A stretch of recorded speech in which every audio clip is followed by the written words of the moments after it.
요한복음 8장 31절에서 38절. 그러므로 예수께서 자기를 믿은 유대인들에게 이르시되 너희가 내 말에 거하면 참으로 내 제자가 되고 진리를 알지니 진리가 너희를 자유롭게 하리라. 그들이 대답하되 우리가 아브라함의 자손이라 남의 종이 된 적이 없거늘 어찌하여 우리가 자유롭게 되리라 하느냐. 예수께서 대답하시되 진실로 진실로 너희에게 이르노니 죄를 범하는 자마다 죄의 종이라. 종은 영원히 집에 거하지 못하되 아들은 영원히 거하나니 그러므로 아들이 너희를 자유롭게 하면 너희가 참으로 자유로우리라. 나도 너희가 아브라함의 자손인 줄을 아노라. 그러나 내 말이 너희 안에 있을 곳이 없으므로 나를 죽이려 하는도다. 나는 내 아버지에게서 본 것을 말하고 너희는 너희 아비에게서 들은 것을 행하느니라. 아멘. 영국의 청교도 존 콜린스라고 하는 분이 우리 그리스도인들에게 필요한 절대적인 한 가지가 있다면 그것은 바로 믿음이다 라고 강조를 했습니다. 이에 두 가지로 예를 들어서 설명을 했는데, 첫 번째로는 연설가에게 필요한 것은 첫 번째도 실행이다, 두 번째도 실행이다, 세 번째도 실행이다 라고 이야기했습니다.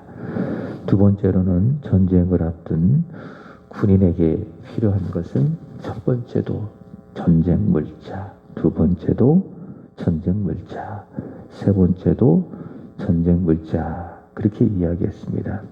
그렇다면 우리 믿음의 사람, 그리스도인에게 필요한 것이 있다면 첫 번째도 믿음이요, 두 번째도 믿음이요, 세 번째도 믿음이다 라고 이야기했습니다.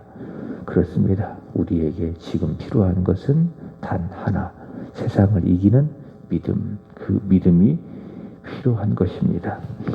그리고 우리는 그러한 믿음이 좋아지기를 기도해야 되고, 또 믿음을 잘 사용해야 되는 것이고, 또 믿음 안에서 자라야 된다라고 전했습니다. 그런데 그 믿음은요, 하나님의 아들을 믿는 믿음이어야 합니다.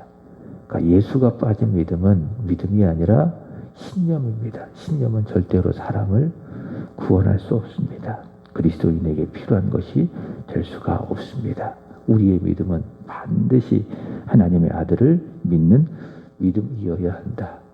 요한일서 5장의 말씀처럼 물과 피로 이 세상에 임하신 하나님의 아들 예수 그리스도를 믿는 믿음이어야 하고, 그 믿음이 있다면 영생을 얻고요, 세상을 이기고, 또 그 믿음으로 구하면 모든 것에 대하여 응답을 받게 되는 것입니다. 지금 이 상황을 우리가 감당하고, 어제 우리가 월상 예배 때 들었던 말씀처럼 견디되 기쁨으로 견디고, 견디되 기쁨으로 견디며 오래 참게 하는 능력은 오직 하나, 하나님의 아들을 믿는 믿음밖에는 없다라고 하는 겁니다. 이 어려운 시기에 이러한 믿음을 굳게 하시기를 바랍니다. 일주일 전 새벽에 예수님 믿음에 대하여 말씀을 하셨죠. 예수 그리스도께서 그리스도이시다라고 하는 그 사실을 내가 그다, 내가 하나님이 보내신 그리스도이시다, 그 사실을 말씀을 하셨고, 내가 간다, 이것은 예수께서 나를 대신해서 십자가에 죽으신다, 그 말씀인데, 그 복음을, 그것이 복음인데 그 복음을 내 마음으로 믿으면, 내 마음으로 믿으면 예수가 그리스도이시고 그가 나를 대신하여 십자가에서 죽으셨다, 그 복음을 믿으면, 영생의 말씀을 믿으면 우리는 영원한 생명을 얻게 되는 것이죠.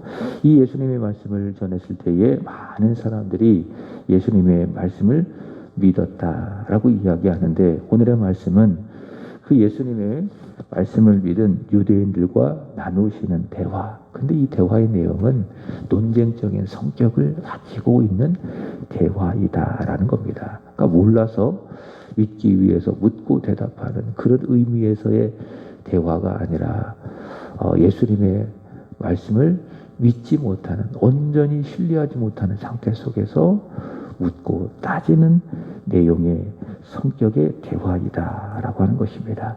읽지는 않았지만 요한복음 8장 30절의 말씀을 보시면은 그들이 예수님을 믿었다, 그렇게 이야기합니다. 그들이 예수님을 믿었다. 이 말씀을 하심에 많은 사람이 예수님을 믿었다. 예수가 그다.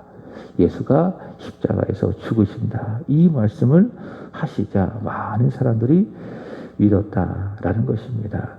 자, 근데 우리가 읽었던 말씀을 보면 그들의 믿음이 과연 진짜 믿음인가 의심하지 않을 수 없습니다. 이들의 믿음이 진짜 믿음인가, 영생을 얻는 믿음인가 의심하지 않을 수 없습니다. 왜냐? 그들이 만약 예수님을 진짜 그리스도로 믿었다면, 예수님의 그 십자가의 사건을 그들이 믿었다면 그들이 주님의 말씀을 토를 달고 논쟁할 필요가 없잖아요. 그렇죠? 근데 그들이 믿지 아니하니, 믿었다고 이야기하지만은 믿지 아니하니, 이런 불필요한 논쟁이 있게 되는 겁니다. 우리가 믿는 예수님은 논쟁의 대상이 아니죠. 믿지 않으니까는 예수님에 대하여 자꾸 논쟁하는 겁니다. 예수님을 믿으면은 의심할 것이 무엇이 있겠습니까? 그러나 예수님을 믿지 않으니까는 어떻게 예수님이 죽음이 사람을 위한 대속의 죽음인가? 그저 억울하게 정치범으로서 그 시대 속에 당하신 죽음이 아닌가? 어떻게 예수께서 죽음을 이기시고 부활하셨는가? 믿을 수 없다. 어떤 거 믿고 어떤 거 믿지 않고. 그래서 믿지 않으니까는 예수님에 대하여 논쟁거리가 많은 것입니다. 믿으면 의심할 필요가 없죠. 믿으면 의심할 필요가 없죠. 예수님 말씀하신 대로 그대로 받아들이고 아멘 하고 순종하고 나아가면 되는 것입니다. 성경도 마찬가지입니다. 성경을 믿지 않으니까는 어때요? 어떤 거 믿고 어떤 거 믿지 않고, 또 믿지 않은 그 부분에 대하여 끊임없이 논쟁하게 되는 것이고, 믿음이 중요하다. 기록된 대로 있는 그대로 내가 받아들이는 그런 믿음이 중요하다. 믿으면 논쟁할 필요가 없죠. 아멘 하고 감사하고 순종하면 되는 것이지요. 자, 이들은 믿지 아니하니 예수님과 불필요한 이런 논쟁을 하게 되는 것입니다. 자, 또 보시면 8장 37절, 나도 너희가 아브라함의 자손인 줄 아노라. 그러나 내 말이 너희 안에 있을 것이 없으므로 나를 죽이려 하는도다. 나를 죽이려 하는도다. 자, 그들이 믿었다고 이야기했어요. 8장 30절의 말씀을 보시면은, 자, 그러나 예수님과 이들과의 대화 속에서 예수님께서 그들에게 하시는 말씀이 무엇인가? 그들 속에 예수님의 말씀이 있다 없다? 없다. 없다. 그러므로 말미암아 그들은 예수님을 죽이려 하고 있다라고 하는 것입니다. 자, 그러므로 8장 30절에 그들이 예수를 믿은 것은 진짜 믿음이 아니라고요. 지적인 그저 동의, 예수님께서 내가 크다, 내가 간다 라고 하는 그 사실에 대한 단순한 지적인 동의일 뿐, 그들의 믿음은 진짜 믿음이 아니다. 믿는 모양만 있었지, 지적인 동의만 있었지, 그들의 영혼이 구원받는, 그들의 믿음이 구원받는 진짜 믿음은 아니었다라고 하는 겁니다. 어제도 말씀을 드렸죠.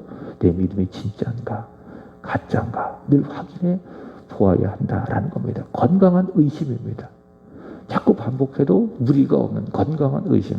나는 진짜 그리스도인인가 가짜 그리스도인인가. 딱 두 가지밖에 없습니다. 이 세상은 믿느냐 안 믿느냐. 또 믿는 사람 중에서도 교회 공동체 안에서도 두 가지밖에 없어요. 저 사람이 진짜냐 가짜냐. 근데 진짜냐 가짜냐 어떻게 판가름하느냐. 어려움이 다가오면 알 수가 있어요. 인생의 환란이 다가오면은 그 믿음이 진짜 믿음인지 가짜 믿음인지 알 수가 있습니다. 그래서 이 코로나, 이 전염병, 이런 어려움의 상황은 우리의 믿음을 진짜 믿음인지 가짜 믿음인지 확인해 볼 수 있는 아주 중요한 시간이라는 거예요. 이것을 기회로 삼고 내 믿음을 더 견고하게 하고 더 하나님 앞에 가서 예배를 드리고 있다면 그거는 진짜 믿음이다. 그러나 잘됐다. 그동안 뭐 대충 믿었는데 한번 좀 믿음도 한번 쉬어보고 예배도 한번 쉬어보지 라고 하면서 믿음 떠나고 마음 떠나고 그렇게 있다면 그 사람이 진짜 믿음이겠느냐. 지금 유대인들은 예수 그리스도를 믿지 않는 겁니다. 그들 속에 무엇이 없어요? 예수님의 말씀이 없는 겁니다. 예수님의 말씀이 없는 겁니다. 그렇다면 진짜 믿음은 무엇인가? 내 가슴 속에 주님 말씀이 있는 거예요. 내 말이 너희 안에 있을 곳이 없으므로. 진짜 믿음은 뭐냐? 예수님의 말씀이 내 안에 있는 것입니다. 그리고 그 예수님을 사랑하는 겁니다. 매 순간 예수님을 가까이 하고 그에게 인격적으로 순종하고 또 그를 위해서라면 아낌없이 나의 시간도 드리고 나의 물질도 드리고. 그게 뭐예요? 내가 진짜 예수님을 믿는다라고 하는 증거. 내가 알곡이다, 쭉종이가 아니다라고 하는 그런 증거. 믿음에는 증거가 있기 때문에 그래요. 예수님의 말씀이 내 속에 있다. 그것이 무엇이라고요? 내가 진짜 예수님을 믿는 증거이다라고 하는 겁니다. 예수님께서는 그들이 믿지 않기에 믿도록 또 믿음을 가지도록 그들에게 다시 이렇게 복음을 전하시는 거예요. 그러니까 논쟁적인 성격을 가지고 있지만 잘 보세요. 이 말씀 속에 복음이 있잖아요. 왜 이렇게 말씀하시는가? 그들이 가짜니까는 믿는다고 하지만 믿는 척하고 있고 단순한 지적인 동의로 구원을 얻는 그런 믿음이 아니기 때문에 예수님께서는 이런 말씀들을 통해서 그들이 복음을 믿기를 원하시기 때문에 이런 말씀을 하시는 겁니다. 그래서 오늘의 말씀을 통해서 예수님께서 전하신 복음은 뭐냐? 자유케 하는 진리. 오늘 말씀의 제목이죠. 자유케 하는 진리. 자, 네 가지로 한번 정리해 봅니다. 자, 예수님 첫 번째로는 모든 사람은 죄의 종이다 라고 말씀하십니다. 모든 사람은 죄의 종이다. 34절입니다. 시작. 예수께서 대답하시되 진실로 진실로 너희에게 이르노니 이 죄를 범하는 자마다 죄의 종이라. 그렇게 말씀하십니다. 여러분, 사람이 태어날 때에 다 죄인으로 태어납니다. 시편 51편 5절의 말씀을 보시면은 내가 죄악 중에 출생하였으며 어머니가 죄 중에서 나를 잉태하였나이다. 그러니까 사람이 잉태할 때부터 죄 중에서 잉태했다. 그리고 어머니가 나를 출산할 때에 죄 중에 출산했다라고 이야기하는 겁니다. 다윗의 고백이죠. 이 말씀은 다윗이 우리아의 아내 밧세바를 범한 다음에 고백했던 자신의 상태에 대한 고백인데 나는 죄인입니다 라고 하는 고백이에요. 자, 그렇기 때문에 사람이 죄를 짓는 겁니다. 죄 중에 잉태하고 죄 중에 출생하였기 때문에 사람이 죄를 짓게 되는 겁니다. 이런 건 아니에요. 사람이 본래 의롭게 선하게 태어났지만은 사람이 살아가면서 환경의 영향을 받고 어떤 상황의 영향을 받아서 죄를 지어서 그래서 사람이 죄를 지은 것이 아니라는 것이죠. 본래부터 사람은 죄인으로 태어났기 때문에 죄를 짓게 되어진다. 제가 말씀드렸지요. 저희 큰아이가 이렇게 태어나서 있다가 또 그 이후에 둘째 아이가 태어났는데 이뻐하면서도 이렇게 원래 이 아이를 꼬집는 거예요. 이거 누가 가르쳐 줬습니까? 그렇지 않죠. 아이가 태어나면서 그 이후에 살아가면서 못된 짓 하잖아요. 나쁜 짓 하잖아요. 부모가 가르쳐 줬습니까? 아닙니다. 본래부터 사람은 죄인이기 때문에 그렇게 죄를 짓게 되는 겁니다. 죄를 지어서 죄인이 아니라 본래부터 죄인으로 태어나서 죄를 짓는 것입니다. 자, 근데 예수님께서 그렇게 죄를 범하는 자마다 다 그 신분이 뭐라고요? 죄의 족이라고요. 죄를 범하는 자마다 다 죄를 짓는 죄의 종이다. 모든 사람이 다 죄를 범하였기 때문에 모든 사람은 다 죄의 종이다. 죄의 지배를 받는 다 죄의 종이다라고 하는 거예요. 이 세상도 마찬가지예요. 이 세상도 죄의 다 지배 아래 있는 겁니다. 물론 큰 차원에서 보면 하나님께서 섭리 가운데 이 세상을 다스리고 있지만 그러나 여전히 이 세상에는 죄가 존재하고 있습니다. 죄가 역사하고 있습니다. 그래서 사실 이 코로나 전염병도 그 결과가 아니에요. 그리고 세계 곳곳에서 일어나는 수많은 사고들, 사건들 다 죄가 이 세상을 지배하고 있다. 죄의 종으로서 살아가고 있는 이 세상도 역시 죄가 지배하고 있다. 이 세상뿐만이 아니라 사람들도 다 죄의 지배를 받고 있는 죄의 종들이다 라고 하는 겁니다. 자, 그 다음에 두 번째로는 자유롭게 된다. 그렇게 말씀하고 계십니다. 32절 보시면 진리를 알지니 진리가 너희를 자유롭게 하리라.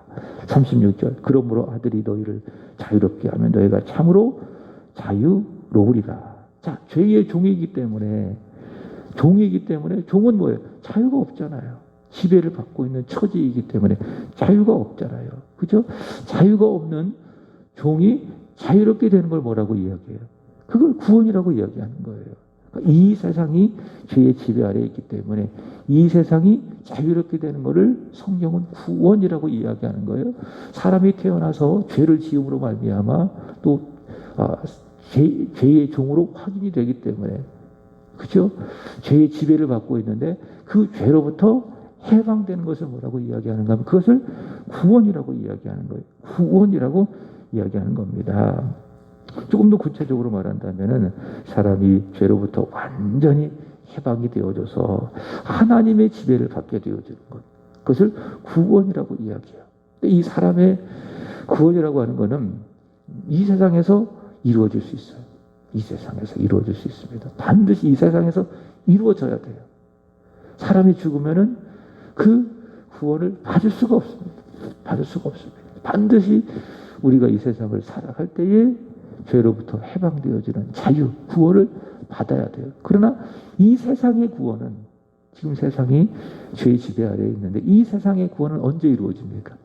예수님 이 세상 다시 재림하실 바로 그때에 이 세상의 구원이 이루어집니다. 이 모든 세상이 죄로부터 해방되어 하나님의 통치 아래 이루어지게 되는 겁니다. 다시 말해 에덴 동산이 회복된다라고 하는 것이죠. 구원은 뭐냐? 바로 죄의 종에서 해방되어 자유케 되는 것이 바로 구원이다. 그 다음에 세 번째로는 그러면 죄의 종이 어떻게 자유롭게 되는가? 어떻게 구원을 받는가? 이 문제에 대하여 대안으로 세운 것이 무엇인가 하면 종교라는 거예요. 다 그겁니다. 어떻게 하면 죄의 종인 사람이 죄로부터 자유할 수 있는가? 어떻게 하면 이 세상이 죄로부터 해방되어 자유롭게 되어질 수 있는가? 이걸 구원이라고 이야기하잖아요. 이 구원을 위해서 사람들이 세운 대책이 무엇인가 하면 종교라는 거예요. 종교. 근데 세상에 많은 종교들은, 대부분 종교들은 이 죄로부터의 해방을 사람들 안에서 해결하려고 하는 거예요. 이걸 뭐라고 이야기했죠? 수도 종교.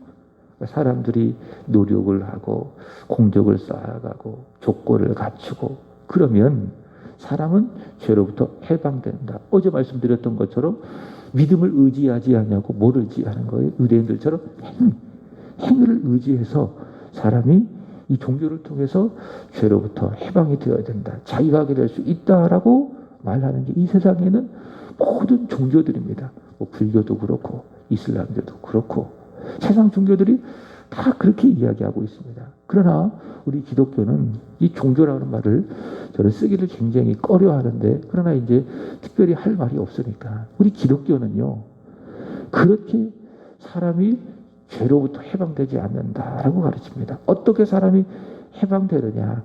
안에서 사람의 어떤 능력으로 사람의 조건으로 해방되는 것이 아니라 밖에서 사람 안으로 들어오는 능력이 그것이 사람을 죄로부터 해방시킨다고 가르치는 것입니다. 그래서 우리 기독교를 수도 종교라고 이야기하지 아니하고 수도라는 거 뭐예요? 사람의 노력 있잖아요. 업적이잖아요. 그러니까 수도원 다 그런 거예요.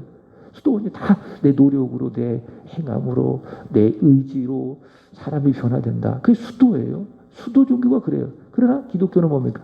계시 종교라고 이야기하는 거예요. 그럼 계시는 뭐냐? 위로부터 내려오는 거예요. 그걸 계시라고 이야기하는 거예요. 그 계시 종교는 뭐냐? 사람의 구원은 계시 위로부터 내려오는 밖에서 안으로 들어오는 것으로 되어진다. 그래서 기독교를 뭐라고 이야기하죠? 계시 종교라고 이야기하는 거예요. 자, 사람이 죄의 종으로 태어나는데 어떻게 자유롭게 되어지는가? 하나밖에 없다. 계시가 있다. 그 계시가 뭐냐? 오늘 예수님 말씀을 보시면 진리라고 이야기해요. 진리. 32절 진리를 알지니 진리가 너희를 자유롭게 하리라. 자, 무엇을 통해 사람이 죄로부터 해방이 된다고요? 자유롭게 된다고요? 진리를 통해서. 진리가 있어야 된다. 그래서 하나님 말씀이 진리죠. 그죠? 성경이 진리죠. 성경, 하나님의 말씀을 통해서 사람은 죄로부터 해방이 되어서 자유롭게 된다. 이 세상도 마찬가지입니다. 이 세상을 변화시킬 것은 유일하게 단 한 가지입니다. 진리입니다. 하나님의 말씀입니다. 이 세상이 또 종교, 또 정치, 또 캠페인, 사상, 이데올로기, 교육, 이것으로서 이 세상이 죄로부터 해방되어지는가? 그렇지 않습니다. 오직 단 하나입니다. 진리를 선포함으로 말미암아 세상은 변화될 수 있는 겁니다. 이게 이게 전도예요. 이게 선교예요. 교회는 끊임없이 전도해야 돼요. 그리고 끊임없이 세상을 향하여 복음을 전하고 선교해야 되는 겁니다. 지금은 참 어렵죠. 전도하고 선교하기가. 어쨌든 교회의 사명은 무엇이다? 진리를 전하는 거예요. 그것이 바로 죄를 해방시키는, 죄로부터 자유케 하는 복음이기 때문에. 자, 그럼 진리는 뭐냐? 36절 같은 말이죠. 그럼 진리는 뭐냐? 36절. 그러므로 아들이 너희를 자유롭게 하면 너희가 참으로 자유로우리라. 그죠? 진리는 뭐예요? 아들이라는 거예요. 아들. 진리는 모호한 게 아니에요. 진리는 뭐예요? 아들이라는 거예요. 예수님이라는 거예요. 예수님의 인격이라는 거죠. 예수님의 말씀이라는 거예요. 예수님이 행하신 기적, 예수님께서 감당하신 고난과 십자가의 죽음, 그리고 죄와 사망을 이겨내신 부활, 승천, 하나님 보좌 우편에서 앉으신, 통치하신, 다시 오심, 예수님께서 말씀하신 그 모든 것들이 다 무엇인가? 그것이 진리다.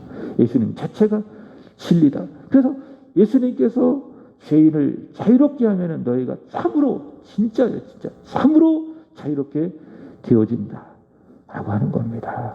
자, 마지막으로 아들을 믿어야 됩니다. 아들을 믿어야 됩니다. 아들을 믿어야 사람은 죄의 종으로부터 해방이 되어지고, 이 세상도 그래요. 이 세상도 변화된다.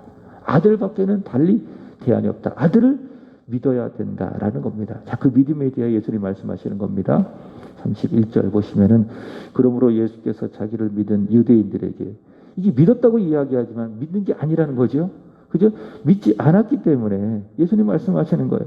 제대로 믿어라. 그게 뭡니까? 너희가 내 말에 거하면, 내 말에 거하면, 이게 뭐예요?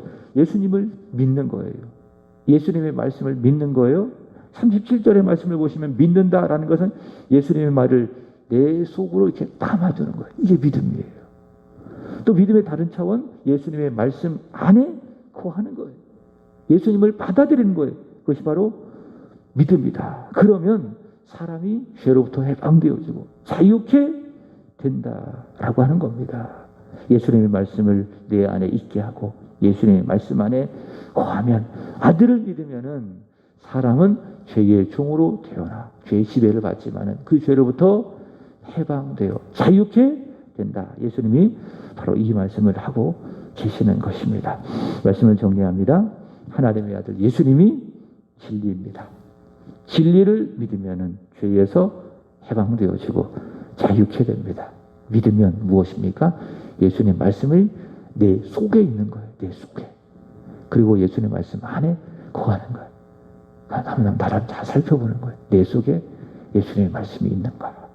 나는 예수님의 말씀 안에 거하고 있는가? 시편 1편, 하나님의 사람, 복 있는 사람, 하나님의 말씀을 주야로 묵상하며 그 말씀을 기뻐하는 자로다. 그게 뭐예요? 예수님의 말씀이 내 속에 있는 거예요. 단순한 지적인 동의가 아니에요. 예수님의 말씀이 내 속에 있다라는 것은 예수님의 말씀에 대한 인격적인 반응이에요. 그게 예수님의 말씀을 내 속에 두는 거예요. 예수님을 믿는 거예요. 그렇게 우리가 예수님을 믿으면 죄가 나를 지배하지 못하고 나는 죄로부터 해방되어져서 참 자유를 얻고 하나님 안에서 누리는 하나님의 복을 받게 되는 것입니다. 여러분, 저와 여러분 예수님 안에 있습니다. 예수님 안에 참 자유가 주어졌습니다. 우리는 이 제한의 시대를 살아가고 있잖아요. 자유가 해방되어지고 있잖아요. 어제도 2부 예배를 드리고 있는데 우리 이종태 목사님이 기도를 딱 하고 계시는데 저기서 경찰이 딱 들어오는 거 깜짝 놀랐어요. 기도를 하고 있는데 경찰이 들어오니까. 그래서 제가 조용히 딱 해가지고 들어갔더니 주변에서 신고가 들어왔대요. 주변에서 찬송 소리가 들리니까는 시끄러운지 아니면 코로나 때문에 왜 예배를 드리냐 그것 때문에 그런지 모르겠지만 경찰에 신고를 해서 목사님 조용히 좀 예배 드려 주십시오라고 하더라고요. 참 마음이 좀 씁쓸했어요. 아, 우리가 교회 안에서 이렇게 찬송하고 예배 드리고 기도하는 것도 제한을 받는 그런 시대에 우리가 살아가고 있구나. 이것도 어떻게 보면 자유잖아요. 대한민국에는 무엇이 있어요? 종교의 자유가 있는데 이제 이런 것조차도 제한받는 이 시대를 우리가 살아가고 있구나. 이 교회가 예배 드리는 것도 자유가 그 제한되는 그 시대를 살아가고 있구나. 무슨 말씀을 드리고 싶은가 하면 이 세상에서 우리가 누리는 자유는요. 그러니까 사람이 제공해야 되어지는 자유는요. 다 제한이 있습니다. 다 한계가 있습니다. 그런 코로나 상황 속에 다 자유가 제한이 되잖아요. 주간에 4명 이상 못 만나고 6시 이후에는 2명 이상 못 만나고 자영업자들이 다 제한받고 그래서 요즘 주변에 가보면 사람이 없어요. 자유가 다 제한되어지니까는 이 세상의 자유는 사실 영원하지가 않아요. 영원하지가 않아요. 진정한 자유는 예수님 안에 있습니다. 진리 대신 예수님 안에 있습니다. 그래서 그분의 말씀이 내 안에 있으면은 내가 그분 말씀 안에 거하면은 세상의 자유가 아니라 하나님의 자유, 영원한 자유를 누리게 된다. 이러한 자유가 저와 여러분에게 있음을 믿으면서 이 자유를 마음껏 누리면서 이 예수님 안에서 이 자유 안에서 기도 열심히 하고 또 하나님의 말씀을 잘 듣고 또 하나님을 예배하고 기쁨으로 살아가는 저와 여러분이 되기를 축복합니다. 기도드리겠습니다. 하나님 아버지, 우리를 죄로부터 해방시켜 주시사 하나님의 자녀로 삼아주시니 감사합니다. 진리 되신 아들을 통하여 우리를 자유케 하신 은혜와 자비에 감사드립니다. 죄의 지배를 받으며 원망과 불평 가운데에 살아가는 참으로 불행한 자 되지 않게 하여 주시고 진리 아들을 통하여 자유를 받은 자로서 이제 자유를 누리며 비록 제한의 시대 어려움의 시대를 살아가고 있지만은 하나님 여호와를 즐거워하게 하시고 여호와께 찬송하게 하시고 여호와께 감사하며 살아갈 수 있도록 인도하여 주시옵소서. 하나님 코로나로 폭염으로 힘겨운 시대의 상황을 살아가고 있지만은 아들을 통해서 주신 자유 지금의 시대와 상황을 잘 감당하고 결국에는 이겨내게 하여 주시옵소서. 하나님이 부어주시는 성령의 능력으로 기쁨으로 견디게 하여 주시고 기쁨으로 오래 참아내어 끝내 승리하는 사랑하는 우리 새한교회 모든 성도들이 되게 해 주옵소서. 하나님 오늘은 1구역을 위하여 기도드립니다.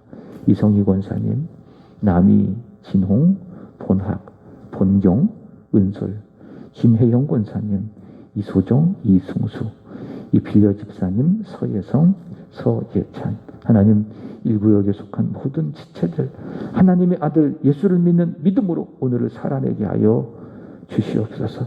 우리 주님보다 기도보다 앞서지 않게 하여 주시고 그러한 믿음으로 세상도 이기고 하나님의 교회도 섬기고 하나님께 영광이 되어지는 1구역 지체들 되게 하여 주옵소서. 그렇게 믿음으로 살아갈 때에 저들 안에 큰 기쁨과 행복과 자랑이 있게 하여 주시옵소서. 특별히 몽골에서 저의 삶을 준비하며 하나님이 기뻐하시는 인생과 삶을 위하여 기도하고 예비하는 우리 남이를 기억해 주시고 성령 충만하게 하여 주시고 기도하며 세운 계획들이 주 안에서 이루어져 하나님의 나라를 위하여 쓰임받는 축복의 사람 되게 하여 주시옵소서. 김혜영 권사님 이제 새롭게 사업 터전을 이전해야 되는 상황에 놓여 있습니다. 하나님이 결정하시고 인도하실 줄로 믿습니다. 하나님의 일하심을 보며 나아가도록 도와주옵소서. 기도보다 성령보다 앞서지 아니하는 권사님 주님의 일하심을 목도하며 감사하는 권사님 되게 하여 주옵소서. 오늘 이 새벽에도 온라인으로 그리고 여기에 와서 예배하는 우리 집사님, 권사님을 축복하여 주시고 기도하는 이 시간 주님을 만나는 은혜 있게 해 주옵소서. 구주 예수님의 이름으로 기도드리옵나이다. 아멘. 하늘에 계신 우리 아버지여 이름이 거룩히 여김을 받으시오며 나라의 임하옵시며 뜻이 하늘에서 이루어진 것